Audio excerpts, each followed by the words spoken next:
Legacy of Hope commemorates the pivotal support extended to South Africa's freedom forces during the apartheid era by Russia, Cuba, and numerous other nations. In a world now navigating profound uncertainty and transformation, the echoes of this global solidarity resonate. The aspiration for a peaceful and prosperous future hinges upon international partnerships founded on historical lessons, mutual respect, and a commitment to a global community.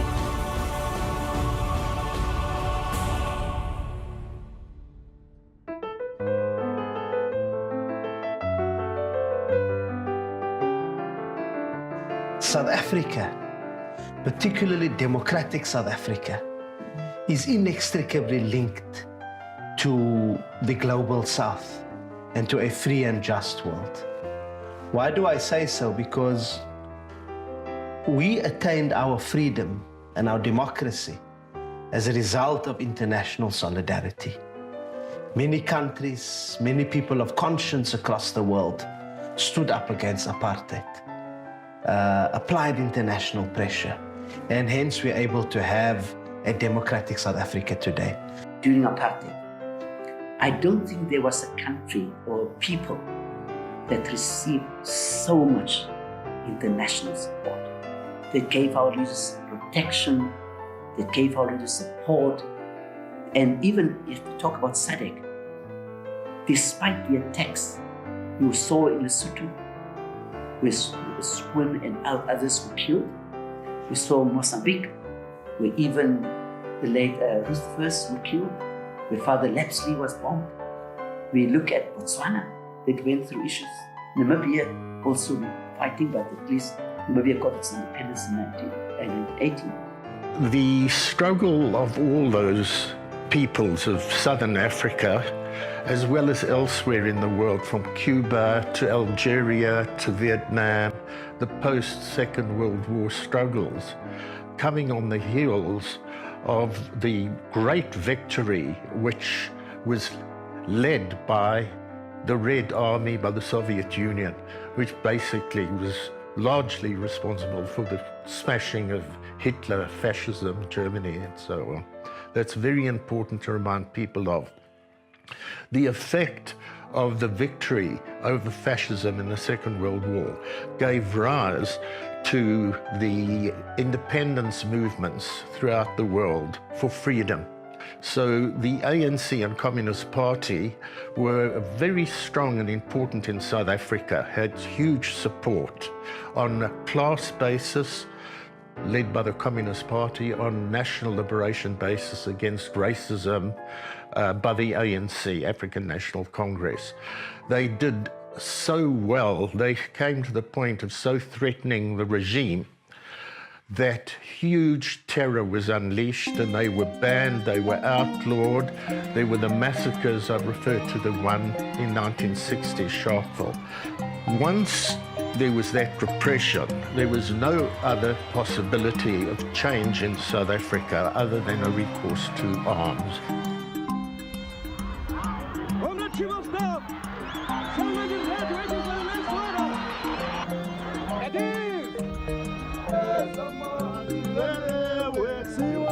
In the aftermath then of the Second World War, we saw huge changes taking place internationally, and particularly the collapse of the colonial system all over the world.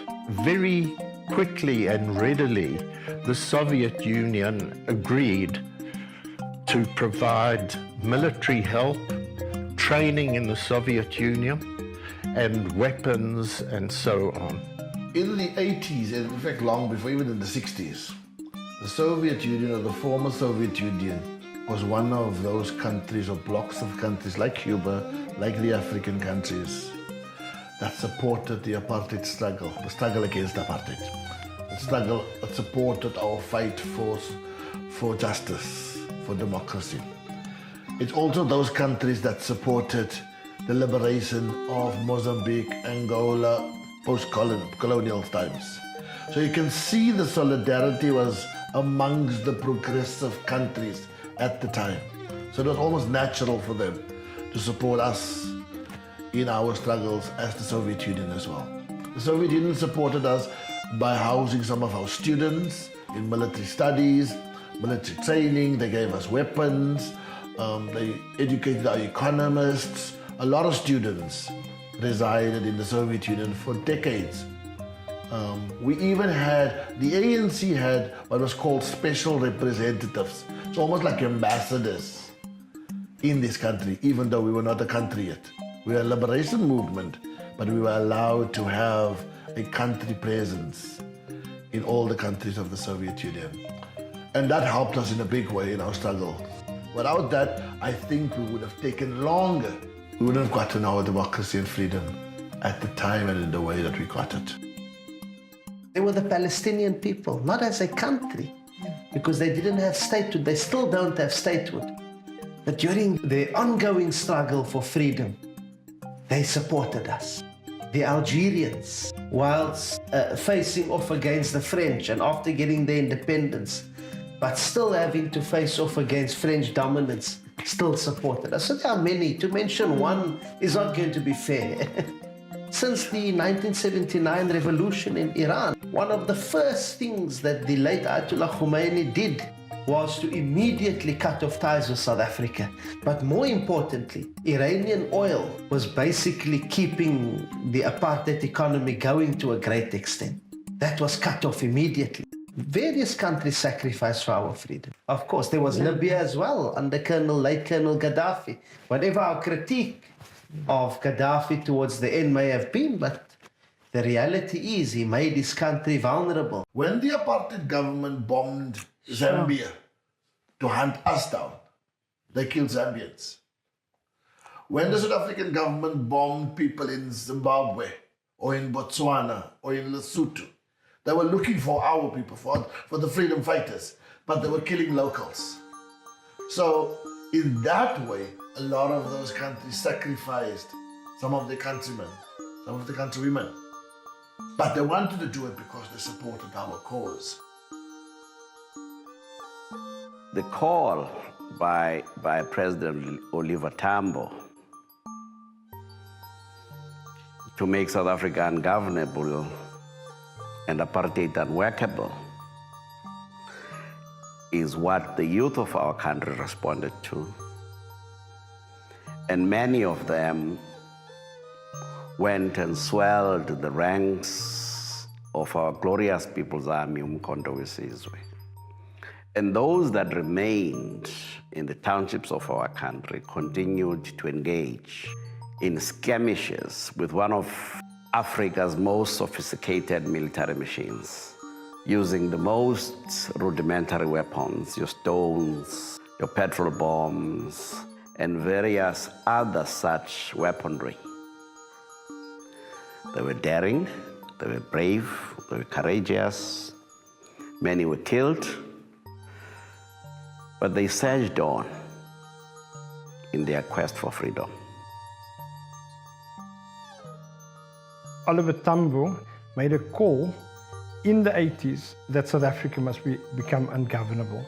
That was a very important moment because as that moment happened, we saw the advancing of a process in Russia or the old Soviet where we've seen a complete reform taking shape in 1988, the perestroika process.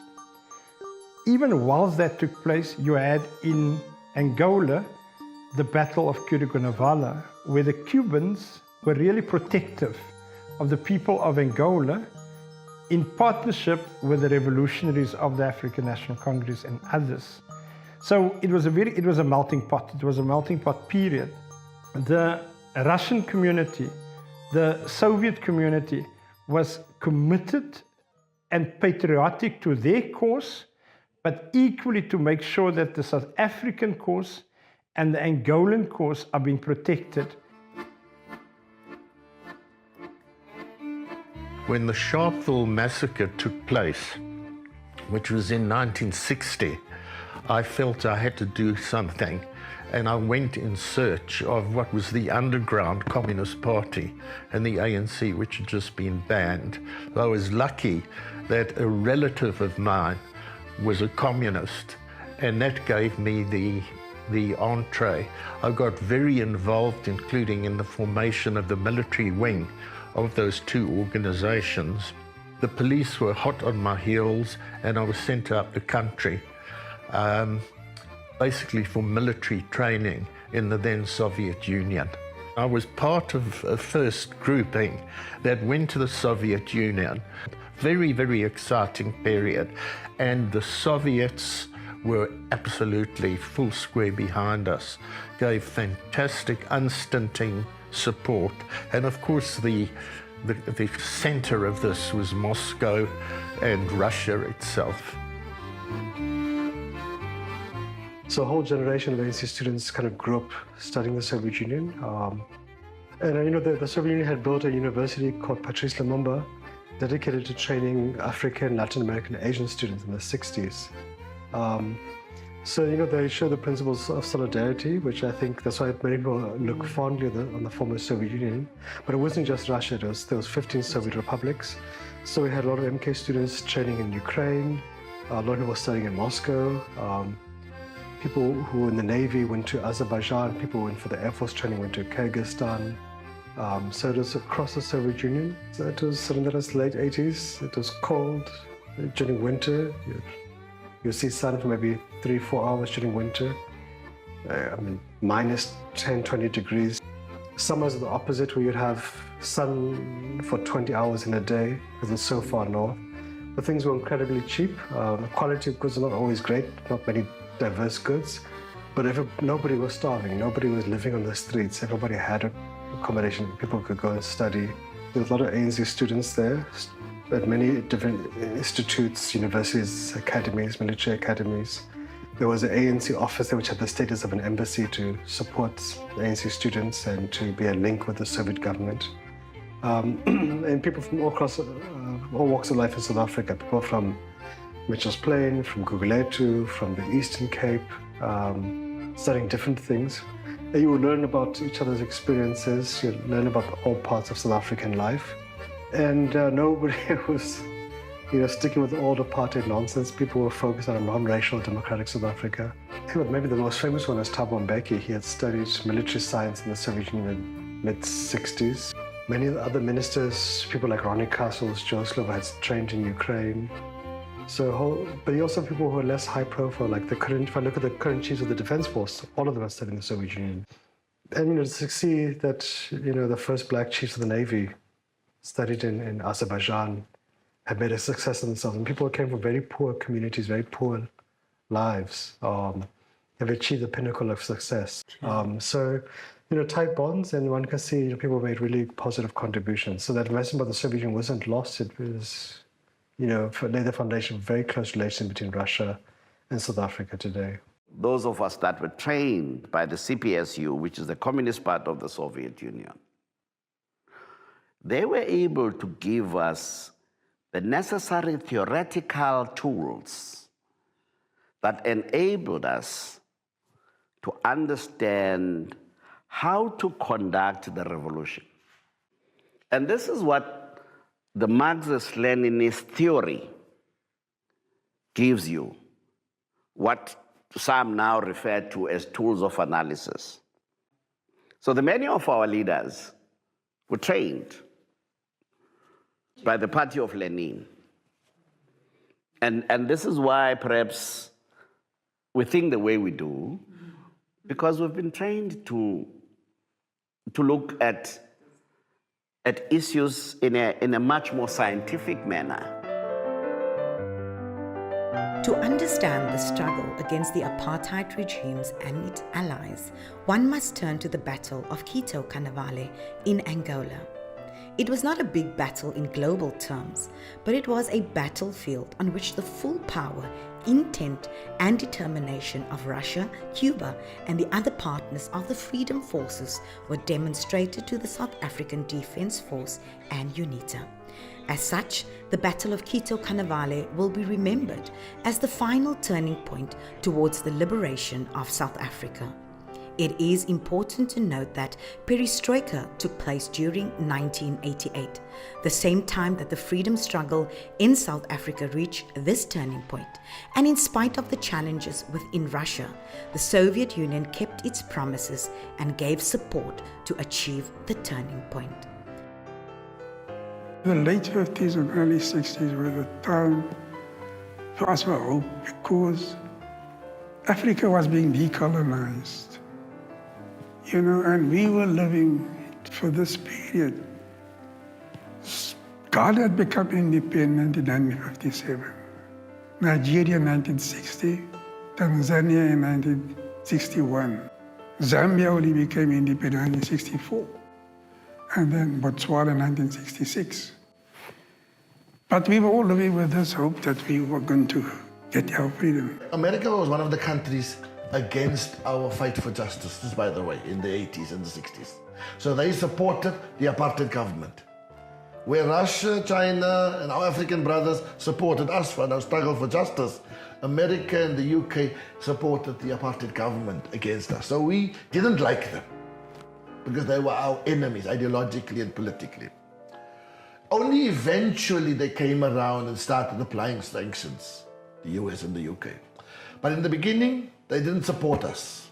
They supported the apartheid government. The apartheid regime had huge resources and the support of the Western former colonial countries, and especially the USA.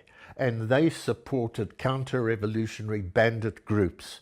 In Angola, the key one was UNITA under Jonas Savimbi, and they had their bases on the border with the then Southwest Africa, that's Namibia, where the South African army was in occupation of that country.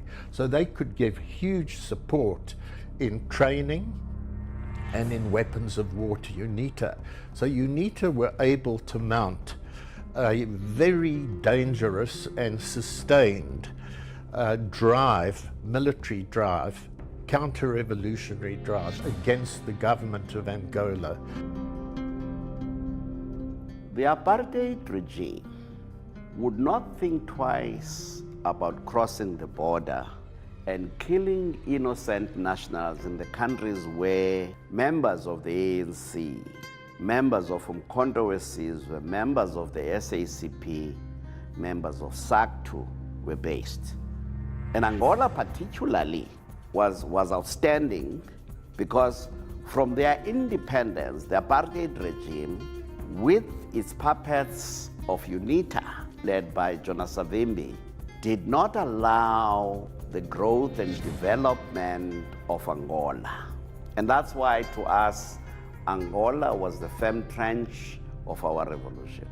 The liberation of Angola and Mozambique gave the movements who were still struggling, so Zimbabwe, Namibia, South Africa, added support, because across the borders in Southern Africa, we had bases now, strong bases, in which the socialist countries, China, the Soviet Union, and East Germany, GDR, Angola, particularly Cuba and the Soviet Union, were helping those countries. And the strength of the liberation struggle, the armed struggle, was that people within those countries, like in South Africa, were greatly inspired.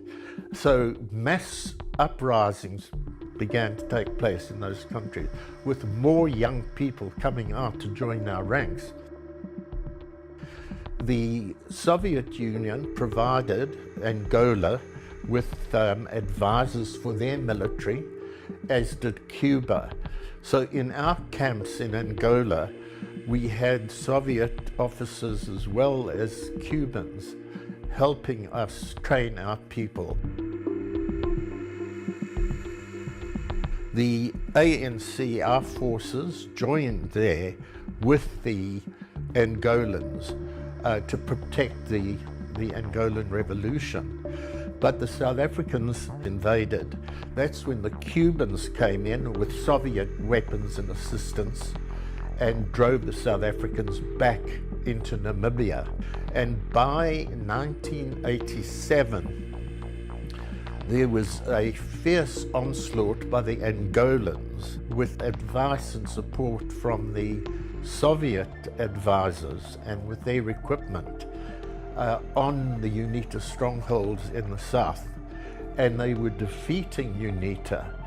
And that's when, towards the end, October 1987, the South Africans came in great force with very advanced weaponry.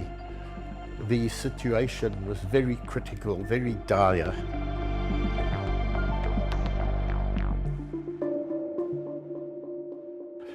The Soviets were giving huge support with equipment.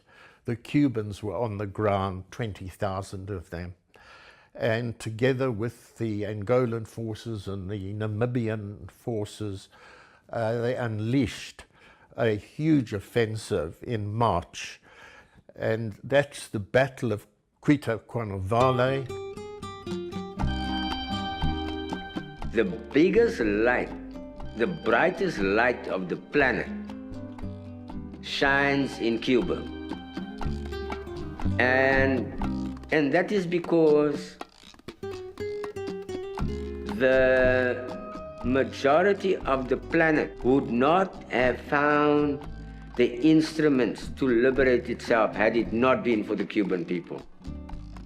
The Cuban people give us the greatest sense of sacrificing everything, expecting nothing in return. When the Cuban people left Angola, they only left with their fallen compatriots. They didn't leave with Angola's gold, its oil, its diamonds. When Cuba went to Ethiopia, Cuba didn't take Ethiopia's mineral resources. Cuba's the kind of society, I think, that helps.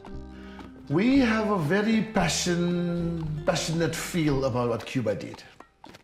It's a very, very small country, had its own problems, had a blockade, still has a blockade from the US against them.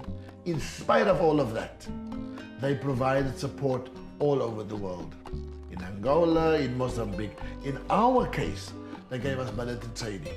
In our case, they flew MiG planes in Cuita-Cuanavale in Angola, helping us. One of the things I've heard from the soldiers that were there, the soldiers that come from our hands that were there, they said, the Cubans flew 3 top with their MiGs in the war, so they could not be detected. They gave us weapons and training and military strategy. But in addition to that, that country is one of the best countries in the world in terms of their medical system, medical health systems.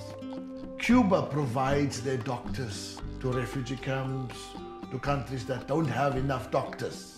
So even in the medical sphere, they provide healthcare and healthcare support to other countries, even though they are a small and poor country that is under a blockade of their own.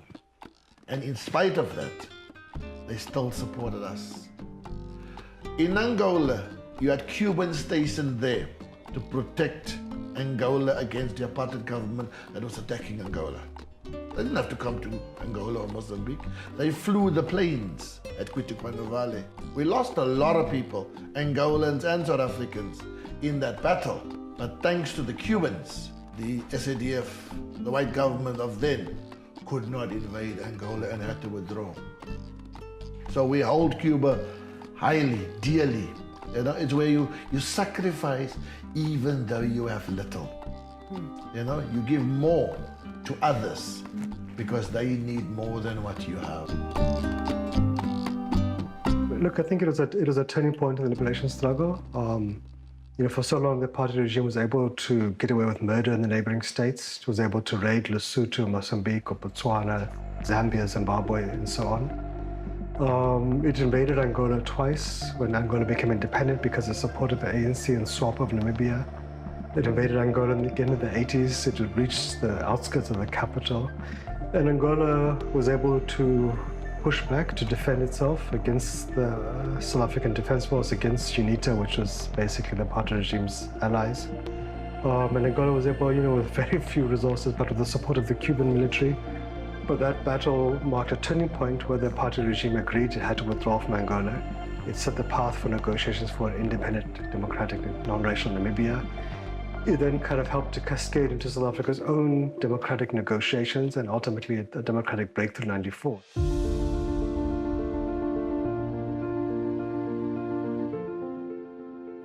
Wow, you know, some of us never even slept a night before because first and foremost, we didn't have cars to receive Madiba.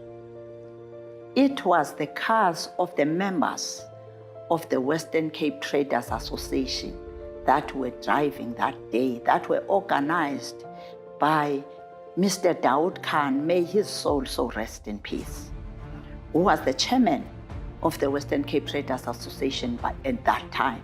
So we didn't sleep, a night before that day.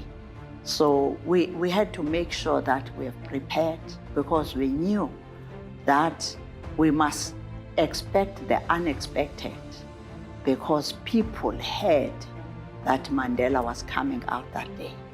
And people began walking as early as 5 o'clock a.m.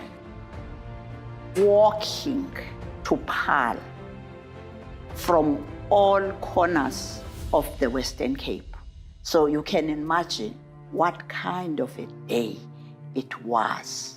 We were privileged as the people of the Western Cape, people of Cape Town, to witness firsthand, face to face, that history that was made on the day of the release of Nelson Mandela from Victor Verster prison.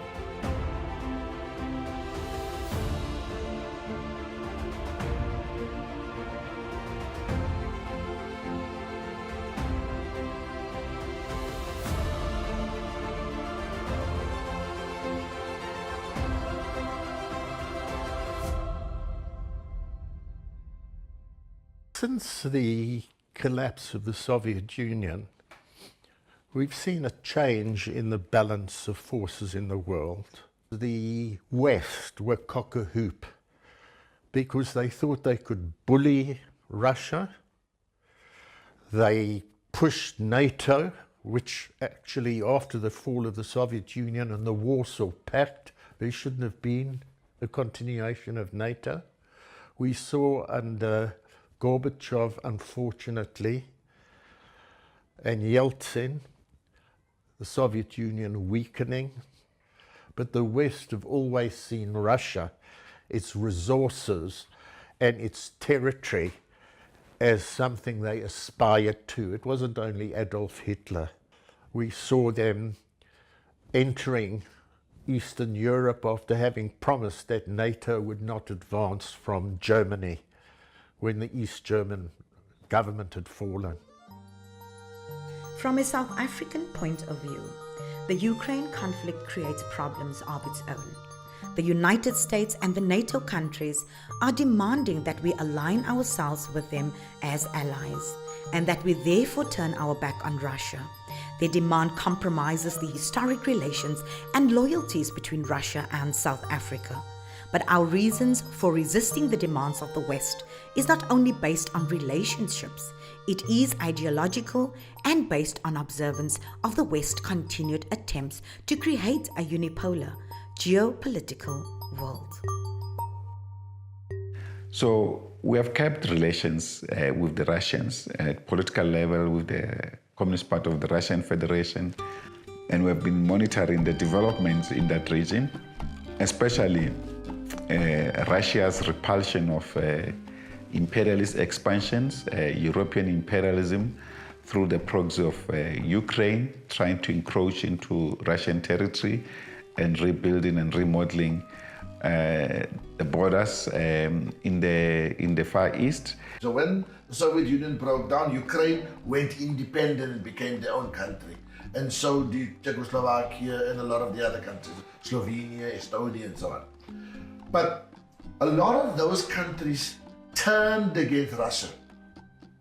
There's nothing wrong with you becoming an independent country, but you turned against the country of which you were a brother yesterday. What has happened is that Ukraine, a brother of Russia of before, has now become a tool in the hands of the West to challenge Russia. The talks that took place between European powers and Russia, particularly at the time the Soviet Union, towards its dissolution as a Soviet Union, which also guaranteed no inch expansion eastward of the borders that they agreed that defines the Russian Federation today. And Europe literally undermined that. In 2014 and 2015 agreements with President Putin, who now was growing in confidence and power, and it's come out how the West had lied to him and to Russia, and that they were intent on building the Ukraine into a force against Russia, and they found the kind of collaborators they were looking for, especially Zelensky. We are recognizing a man that has created his country a meat grinder, sending young men into the front line for something that could have been avoided.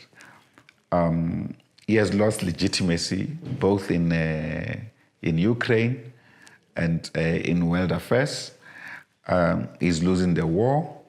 He has messed up big time, destroyed wealth and value in society. For the US government, for instance, alone to have spent almost 350 billion, some even estimate could have reached to 500 billion if considering other forms of support. A man so destructive of wealth of society and particularly of life. It could have been resolved. Didn't need to have a war. That war is a result of NATO with the US and Western Europe using Zelensky and the Ukraine as proxy force. Russia and China, together with the global South, have a cooperative approach. If the West refused to support Zelensky, give him the weapons he needed, his regime would collapse tomorrow. The role of the Russian Federation, especially President Putin, has been very important in redefining the new world order.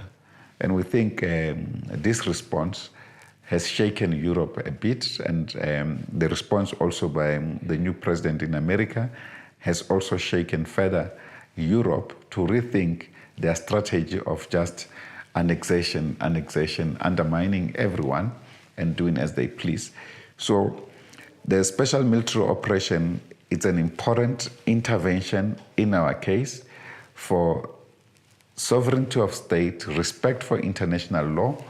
Of course, given the response of Europe, it has come at a huge cost because it was clear all of Western Europe or Western imperialism had ganged against the Russian Federation. But so far, so good.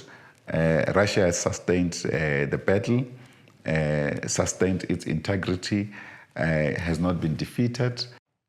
What we are seeing currently taking shape in Ukraine, we must recall that there was a coup d'etat in 2014. There was a legitimate government that was overthrown with the help of the West. That's the first thing. Secondly, we saw an encroachment of NATO forces and weapons being put on the border of Russia. So that's the second thing that we've experienced there. And thirdly, we saw a narrative playing it out, and it made it untenable for the Russian community, for President Putin, not to act. So what we are seeing there is a conflict between Russia and Ukraine that played out, but essentially the scene was set by the West, and in particular the NATO forces, to do an encroachment. It's very important to recognize that this is also taking place closer at home. We are concerned that in Botswana there's a military camp of the US, and if you have an encroachment too close to your sovereignty, to your independence, and you've got mighty forces of global powers, military forces, they can easily try and compromise the independence of a nation state. the dominance of the West, the dominance of this bipolar world, or this monopolar world where America and Europe dominated the media, the culture, the heritage, slowly but surely changing. And you see voices from India, voices from China, assertive voices from Russia, from South. The global South is also now making the voices heard. For me, there's two reasons why BRICS is important. The one is America and the West have become bullies. They've seen themselves as the only policemen and want to dictate to everyone. They've also become strong economically and militarily, so they can dictate. But America has systems. They actually have their own rules on how to do it. In the past, they had to use those systems to make the decisions to rule, to oppress, to dictate to others. Trump is a different person to the previous presidents of the Americans. He doesn't even want to use the rules that America has, the laws and so on. Secondly, he's a businessman, right? So everything for him is a business, is a transaction. Everything. What can the country and himself, or those close to him, make out of it financially, business-wise, right? So his politics is guided by his business. Normally, your politics is guided by your rules, by your principles, by your sense of justice, by democracy. You see? And that's how and why you do things. Trump is now saying he is going to punish us. He's going to take that away. Why? Because some of our policies, some of our laws, they don't like. This is not the first time he has made remarks about South Africa and transformation. I don't think it should be taken lightly. I do firstly think that it's talking absolute nonsense and it's preposterous. Because even if you look at the expropriation of land, at the act that was signed, it's not a radical legislation. Many wanted constitutional amendment. We didn't go the route of constitutional amendment. Here it's about the discourse and the propaganda that has been put out there. And Trump articulates and expresses in a very crass manner what Americans think of us in Africa. Anything which speaks to transformation, anything which speaks to getting back what is rightfully ours as the majority of South Africans is rubbished and is viewed as an attack on white people. It's not your house. This is my house, my country or our country. We decide what we must do here. You decide what you must do in your house, in your country. Trump is now trying to say to us, in our house, what we are doing here, he doesn't like, and therefore he's going to punish us. This is maybe an opportunity to say, you know what, while the American economy is important, we don't want to cut off ties with America, let's start openly getting ourselves into other markets and not being so reliant on the Americans. From a historical point of view, it's so important that we capitalize and pick up on those old historical ties, but also the new order that's unfolding around us. That we, at the level of the economy, at the level of energy, at the level of education, that we just strengthen those ties. And instead of looking west only, let's look north and east. And African solidarity is so important. Because remember, all these boundaries you're talking about of South Africa are all just constructs and imaginations of the Western world. So let's use our relationship in this BRICS configuration to break down those boundaries. We can be in BRICS and work with America. We can be in BRICS and work with the European Union. There are economic benefits. The economies of some of those countries, India, China, Russia, Saudi Arabia, Indonesia, are very, very big economies. Any country that wants to trade, that wants to grow, needs to partner with countries that have got big economies.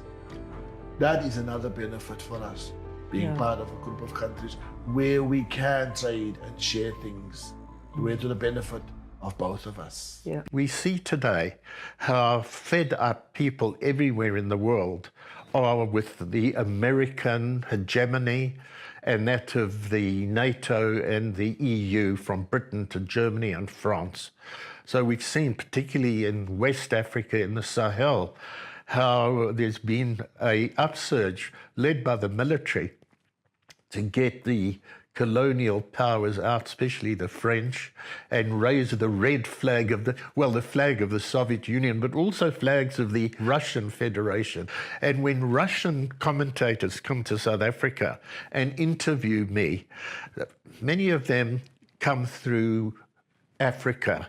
And they say to me, what do I think about these young people in places like Senegal, like the Congo, like Central African Republic? They're amazed when they're there to come across young people holding the Russian flag aloft and the Soviet flag. And I laugh and I say it's very simple. It's because they've long come to see the former colonial powers in the USA as their exploiters of their wealth, as their oppressors, supporting backward regimes in power in their countries. And they see that Russia, as people in South Africa do, carrying on the legacy of the Soviet Union, which came to support oppressed people throughout the world.